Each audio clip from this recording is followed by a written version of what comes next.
Well, hello to all my physics pals out there. Paul Lake here with another physics problem solved.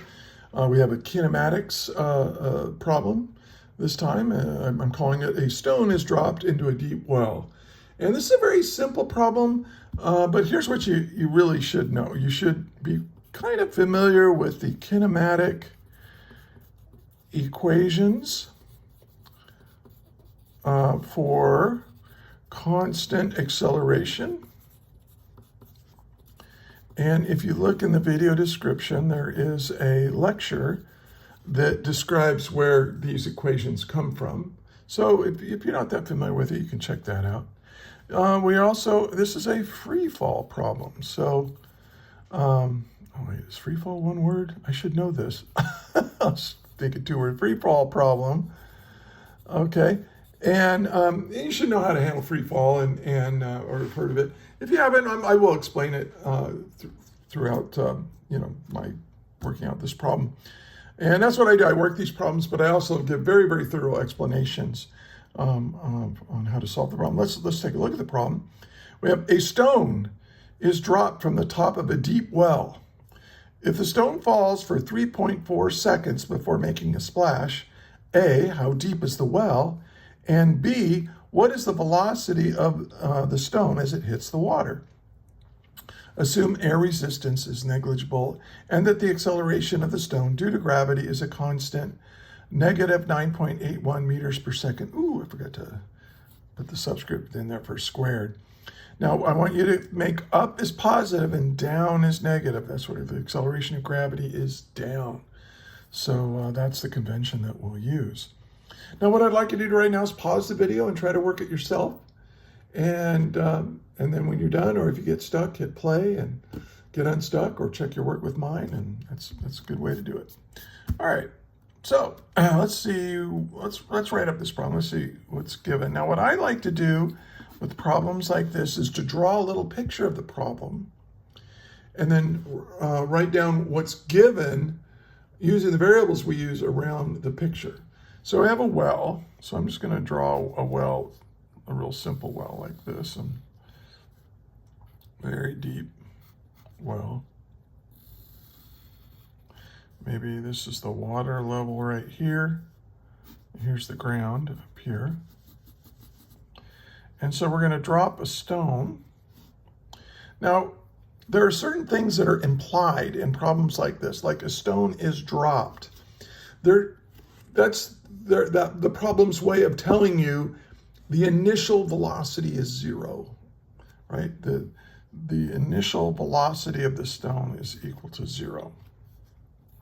Okay, and then it hits down here, splash, and it does this at time 3.4 seconds is when it hits the water. So what we want to know is how deep the well is. Now, I'm going to call this, how deep the well is, delta y. It's going to fall from here, and that's how far down it goes. And then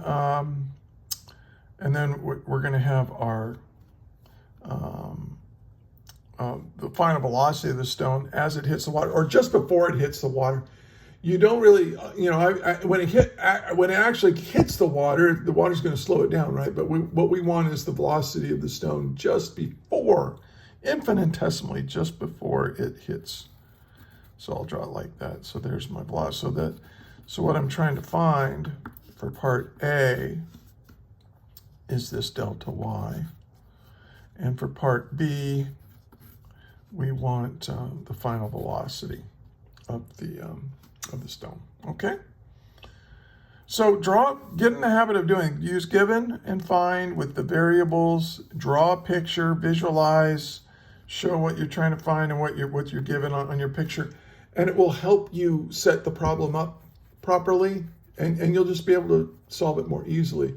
It takes a little bit more time up front, but not much time, and it will help you solve the problem in less time. So I think it actually will save you time if your goal is to get to the right answer quickly. All right, so let's solve it. Now let's talk about these kinematic equations. And there's several of them. There's V equals V naught plus A times T. That's the first equation. Now, in this problem, I'm going to call this positive Y, in this direction negative Y. And we're going to use Y instead of X. Usually we use X to represent horizontal motion, and we use Y to represent vertical motion. You don't have to. You can use delta X here, but I'm going to use delta Y because I think that's what most textbooks are going to do. And so our second kinematic equation, instead of saying delta X, I'm going to say, okay, this is delta Y equals the initial velocity in the Y plus the final velocity in the Y divided by 2 times time. And I'm just going to, well, in the Y, in the Y, in the Y, everything's in the Y direction. Yeah, so here's the other equation, the initial velocity in the Y times t plus half the acceleration in the Y direction times t squared. And then the last equation is the final velocity in the Y squared is equal to the initial velocity in the Y squared plus twice the acceleration in the Y times delta Y. Okay, so these are the 4 kinematic equations that you may have worked with in previous problems. And of course, but now they're just written in terms of the Y direction. And we can say, okay, what's missing? And this is how we're going to choose which equation is the best one for the particular problem we're solving. This doesn't have any delta Y, and this doesn't have any acceleration, and this doesn't have the final velocity, and this doesn't have time. So depending on what's missing in the problem, this will help you choose which equation is the most appropriate one to use to solve the problem. Okay, so let's do, we'll solve it down here. Let's take a look at A. So we want to find delta Y. And notice that I don't know what the final velocity is. I'm going to try to find that in part B, but I don't know it for part A. So it's missing from the problem. So if the final velocity is missing from the problem, choose this equation to use. So this means that the displacement in the Y direction is equal to the initial velocity in the Y direction times time plus 1/2 the acceleration in the Y direction times time squared. Now, I didn't write down what the acceleration is, right? Because we know what the acceleration in the Y direction is. It's sometimes called g, which is negative 9.81 meters per second every second. Now, some books will rewrite the kinematic equations, and wherever you see the acceleration, they'll put g in there. I don't usually do that because I only need, the g is just the acceleration due to gravity. So I'm just going to use these equations, and when I need to plug in a value for the acceleration, that's what I'll use. That's how I do it. Okay, so now, delta Y, what is the initial velocity in the Y direction? Well, they told you that the stone was dropped, right? So when you drop something, it doesn't have any vertical or horizontal velocity. So this is 0. So this whole term goes away. So this is 1/2. Now the acceleration is negative 9.81 meters per second squared, or meters per second every second. And then we do know what the time is. The time at the bottom that's 3.4 seconds. So we're going to square that. And it's really important to you doing this, because one of the easy things when you're first learning this, but I've been doing this stuff for 4 decades or more. And it's really easy to forget to square stuff, But if you're paying attention to units, you go, oh, wait, I need to square this because I need the second squared to cancel second squared here. So you can use units to kind of help you catch your little mistakes. And you're going to make a lot of them. We all do. Nothing to worry about. We're human. Okay. Even AI makes mistakes, and they make the weirdest mistakes. All right. So let's do this now. Okay, so that's 0.5 times 9.81 times 3.4 squared equals, and now we know how deep that well is. It's 56.7, if you round it off to 3 significant figures,